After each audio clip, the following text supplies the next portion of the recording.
یہ کسٹمی تو حکومت کو کوارنٹین اور یہ چیزیں اس طرح علی ہے تو آپ کی حکومت کو ایز اے پالیسی ڈیسیژن لے لینا چاہیے کیونکہ اس کی سپریڈ جو ہے وہ تھوڑی جی سنجیدگی روٹ کاز دیکھیں پہلے تو یہ دیکھنا پڑے گا کچھ لوگوں نے سنیک کے اوپر کہا ہے کچھ نے کہا دیکھیں آپ کی امپورٹ جو یہی بات کریں وہ بہت لمیٹڈ ہے جو وکاس بھائی بات فروزن.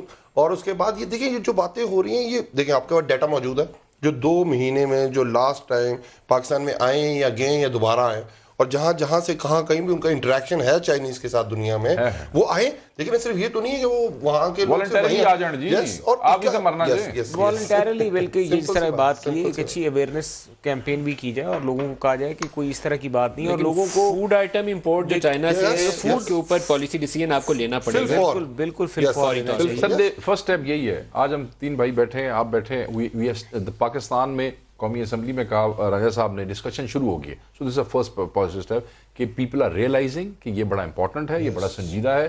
آپ اس کو آپ نے موضوع بنایا, ہم اس کو ڈسکس کر رہے ہیں, کالنگ اٹینشن نوٹس دیا راجہ صاحب نے اور باقی لوگوں نے جمپڈ موشنز. تو اس کا مطلب ہے کہ I think now the government has to take this whole discussion seriously. That's all.